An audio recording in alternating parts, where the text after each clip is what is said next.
Hi friends, welcome to my channel makeformat.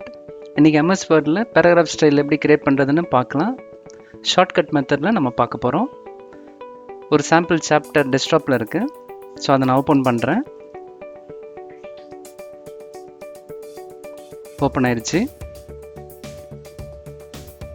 இதுக்கு முன்னாடி வீடியோவில் நம்ம டிஃபால்ட் ஸ்டைலை எப்படி அப்ளை பண்ணுறதுன்னு நம்ம பார்த்துருக்கோம். இப்போ நம்மளே ஒரு ஸ்டைல் எப்படி கிரியேட் பண்ணுறது நம்ம பார்க்க போகிறோம். ஓகே, சாப்டர் 1 அப்படின்றது பாயிண்ட் சைஸ் பெருசு பண்ண போகிறோம், இன்க்ரீஸ் பண்ண போகிறோம். அதாவது இன்க்ரீஸ் பண்ண போகிறோம். கண்ட்ரோல் ஷிஃப்ட் கிரேட்டர் தென் கொடுத்தீங்கன்னா இன்க்ரீஸ் ஆகும், கண்ட்ரோல் ஷிஃப்ட் லெஸ் தென் கொடுத்தீங்கன்னா டிக்ரீஸ் ஆகும். ஸோ இது எப்படி இன்க்ரீஸ் ஆகுது டிக்ரீஸ் ஆகுதுன்னா என்ன மெத்தட்னா, இங்கே இருக்கிற பாயிண்ட் சைஸில் தான் இது இன்க்ரீஸ் ஆகும் டிக்ரீஸ் ஆகும். ஸோ பார்த்தீங்கன்னா 16, 18 இங்கே என்ன சைஸில் இருக்கோ அடுத்தடுத்து அந்த சைஸில் தான் இன்க்ரீஸ் ஆகும் டிக்ரீஸ் ஆகும்.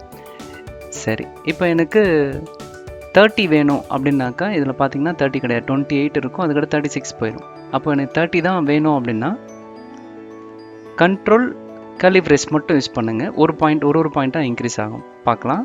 கண்ட்ரோல் கர்லி பிரேஸ், அதாவது க்ளோசிங் கர்லி பிரேஸ் இன்க்ரீஸ் ஆகும், ஓப்பனிங் கர்லி பிரேஸ் டிக்ரீஸ் ஆகும். ஸோ இப்போது நான் 30 பாயிண்ட் சைஸ் வைக்கிறேன். அதுக்கடுத்தது போல்டு பண்ணுறேன். அதுக்கடுத்து கலர், என்ன colour? Blue colour. Right align பண்ணுறேன். இல்லை எனக்கு ப்ளூ கலர் வேண்டாம் அப்படின்னாக்கா இப்போ இது ஃபிக்ஸடாக ஒரே கலர் தான் ஃபிக்ஸ் ஆகும். ஸோ கேர்ஃபுல்லாக நம்ம ஸ்டைலில் பண்ணும்போது கேர்ஃபுல்லாக பண்ணணும். இப்போ க்ரீன் கலர் அப்படின்னாக்கா க்ரீன், இந்த க்ரீன் இல்லை அப்படின்னாக்கா மோர் கலரில் போனீங்கன்னா கொஞ்சம் டார்க் க்ரீன் வரும். ஓகே, இந்த க்ரீன் வேணும் அப்படின்னாக்கா ஸ்டைல் க்ரியேட் பண்ணியாச்சு. ஸோ இவ்வளோ தான் ஸ்டைல். இல்லை அண்டர்லைன் பண்ணணும், அடிஷ்னலாக அண்டர்லைன் பண்ண போகிறேன். ஓகே, இதில் என்னென்னலாம் பண்ணணுமோ, என்ன ஃபார்மேட்டிங் இருக்கோ, போல்டு, சப்போஸ் இட்டாலிக் வேணும் அப்படின்னாக்கா இட்டாலிக். ஸோ என்னென்ன ஃபார்மேட்டிங் இருக்கோ, போல்டு, இட்டாலிக், அண்டர்லைன் என்னென்ன இருக்கோ அதெல்லாம் கொடுத்துட்டு, இப்போ இதுதான் எனக்கு ஸ்டைல்.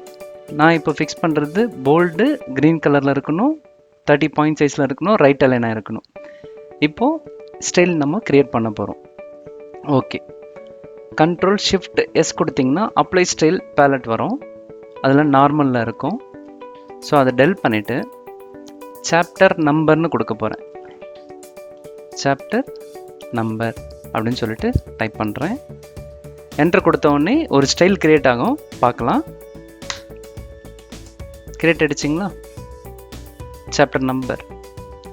ஓகே, அடுத்தது அடுத்த பேரா சாப்டர் டைட்டில் இது. ஸோ இதையும் நான் பாயிண்ட் சைஸ் பெருசு பண்ணுறேன், இன்க்ரீஸ் பண்ணுறேன். ஒரு 24, போல்ட், ரைட் அலைன். இது கலர்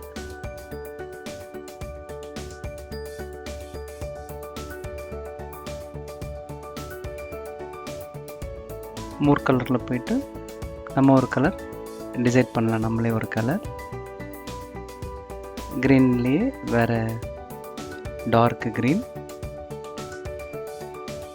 ஓகே, இப்போ ரைட் அலைன். இதுவும் ரைட் அலைன் சாப்டர் டைட்டில். ஆனால் ஆஃப்டர் ஸ்பேஸ்ன்னு இருக்கும். ஒவ்வொரு பேராகிராஃப்க்கும் டிஃபால்ட்டாக ஒரு ஆஃப்டர் ஸ்பேஸ் இருக்கும். ஆல்ட் OP கொடுத்தீங்கன்னா 8 பாயிண்ட்ஸ் டிஃபால்ட்டாக இருக்குது பார்த்தீங்கன்னா. ஸோ இதை நான் வந்துட்டு இன்க்ரீஸ் பண்ணுறேன், ஒரு 36 பாயிண்ட்ஸ். ஸோ கீழே இறங்கியிருக்கு பார்த்தீங்கன்னா. இல்லை இன்னும் அதிகமாக இன்க்ரீஸ் பண்ணுறேன்.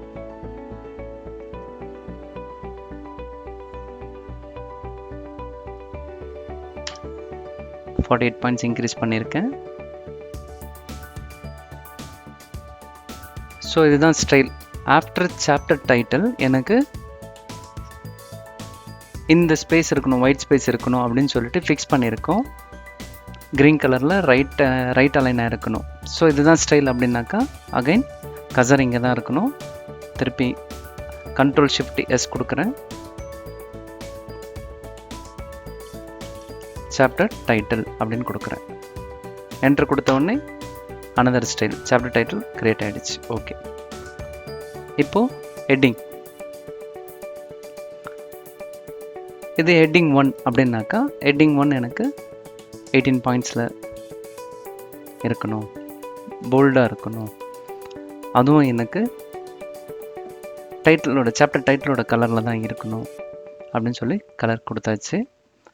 ஆனால் இது வந்து எனக்கு ரூல் வந்துட்டு வேணும்.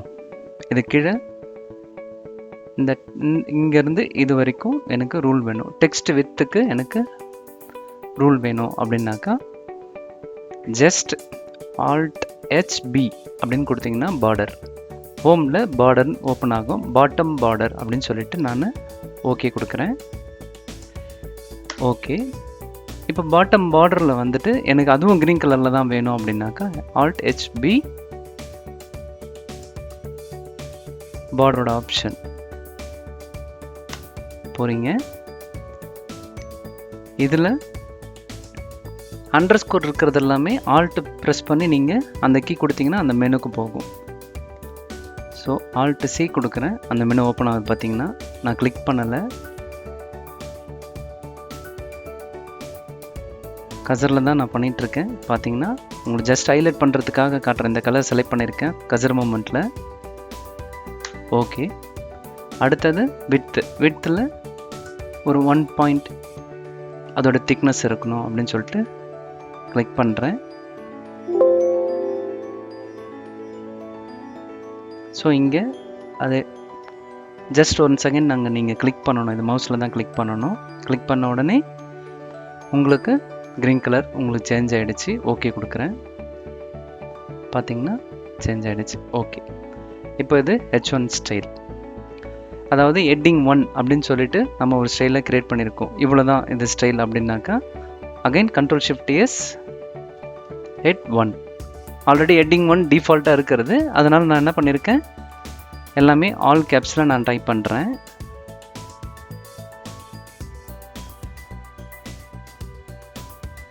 கொஞ்சம் இதை பெருசு பண்ணுறேன் பேலட், ஏன்னா ஆட்டோ கிளிக் நேம் வந்து டிக்காக இருந்ததுன்னா ஆல்ரெடி இருக்கிறத ஷோ பண்ணும்.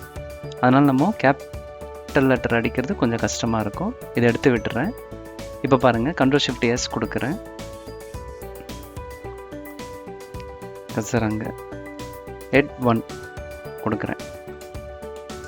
ஓகேன்னு ஓகே என்ட்ரு கொடுத்த உடனே ஹெட்டிங் 1 ஸ்டைல் கிரியேட் ஆகிடுச்சு. அடுத்தது டெக்ஸ்ட் இதுதான், ஆனால் எனக்கு ஜஸ்டிஃபை ஆகலை. ஸோ அதனால் Ctrl+J ஃபார் ஜஸ்டிஃபை ஆகிடுச்சு. இதுக்கு முன்னாடி லெஃப்ட் அலைனில் இருந்தது, இங்கே பார்த்தீங்கன்னா தெரியும். ஜஸ்டிஃபைனா 2 பக்கமும் ஈக்குவலாக இருக்கும், இங்கேயும் அலைன் ஆகும். ஜஸ்டிஃபை ஆஃப்டர் ஸ்பேஸ் எனக்கு வேண்டாம் அப்படின்னா Alt+O+P ஆஃப்டர் ஸ்பேஸ் 0 பண்ணிவிட்டு எடுத்துடுறேன். இதுதான் அதோட ஸ்டைல் கிரியேஷன் ஓவர் அப்படின்னா Ctrl+Shift+S அகைன் டெக்ஸ்ட் ஆர் உங்களுக்கு பேரா அப்படின்னு சொல்லிட்டு ஒரு டேக் கிரியேட் பண்ணுறேன். ஓகே, ஒரு என்டர் கொடுக்குறேன். பேரான்னு ஒரு டேக் கிரியேட் ஆகிடுச்சு. அடுத்தது அடுத்த பேராகிராஃபுக்கு அதே மாதிரி justify Alt+O+P after space 0.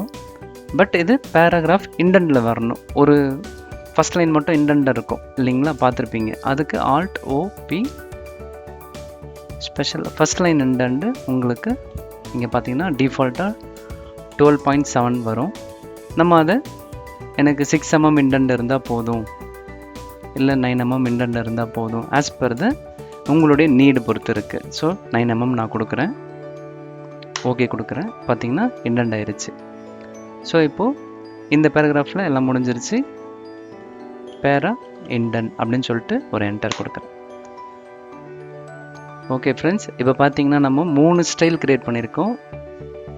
3, 4, 5 style create பண்ணியிருக்கோம். 1 chapter number, chapter title, heading 1, paragraph indent, அதாவது பேரா இண்டென்ட். இப்போ இதுக்கு பாருங்கள், இது அடுத்த பேரா இண்டென்ட் கொடுக்கணும் அப்படின்னாக்கா நம்ம ஷார்ட்கட் யூஸ் பண்ணிவிட்டு பேரா இண்டென்ட் அப்படின்னு கொடுத்தீங்கன்னா காட்டுவீங்க. என்டர். இண்டென்ட் ஆகிடுச்சிங்களா ஆட்டோமேட்டிக்காக. அடுத்த பேரா இது வந்துட்டு ஹெட்டிங் ஹெட் 1 அப்படின்னு கொடுங்க. ஆட்டோமேட்டிக்காக ஸ்டைல் வந்துருச்சா? சரி. அதுக்கடுத்து அகைன் இது பேரா, இது பேரா இண்டென்ட். ஸோ இந்த மாதிரி கம்ப்ளீட். இப்போ இதுவும் பேரா இண்டென்ட் நான் கொடுக்குறேன். இது ஹெட் 1 அப்படின்னு சொல்லிட்டு நான் கொடுக்குறேன். அப்போ இது வந்துட்டு பேரான்னு தான் வரணும். ஸோ இந்த மாதிரி ஒரு டாக்குமெண்ட்டுக்கு ஃபுல்லாகவே நீங்கள் கன்சிஸ்டண்ட்டாக ஒரே மாதிரி ஸ்டைலில் ஃபாலோ பண்ணலாம். ஸோ நம்ம இப்போ இதை பிரிண்ட் ப்ரிவ்யூ பார்க்கலாம். இதை பேலட் க்ளோஸ் பண்ணுறேன். ஸ்டைல் பேலட் கண்ட்ரோல் F2 கொடுத்தீங்கன்னா பிரிண்ட் ப்ரிவ்யூ வரும். இப்போ பார்க்கும்போது உங்களுக்கு தெரியும். இது chapter 1, chapter number, chapter title style, அடுத்தது ஹெட்டிங் 1 ஸ்டைல், பேரா ஸ்டைல், பேரா இண்டென்ட் ஸ்டைல். ஸோ இது டாக்குமெண்ட்டுக்கு ஃபுல்லாக ஒரே மாதிரி ஃபாலோ பண்ணும்போது நம்மளுக்கு ஒரு புக்கு ஃபார்மெட்டு வந்துடும். எஸ்கேப் கொடுக்குறேன். ஓகே. ஸோ இது உங்களுக்கு புரிஞ்சிருக்கும்னு நினைக்கிறேன். Thank you friends. உங்களுக்கு இதிலேருந்து எதனா சந்தேகம் இருந்ததுன்னா நீங்கள் கமெண்ட் பண்ணுங்கள். இந்த வீடியோ வாட்ச் பண்ணதுக்காக தேங்க்யூ.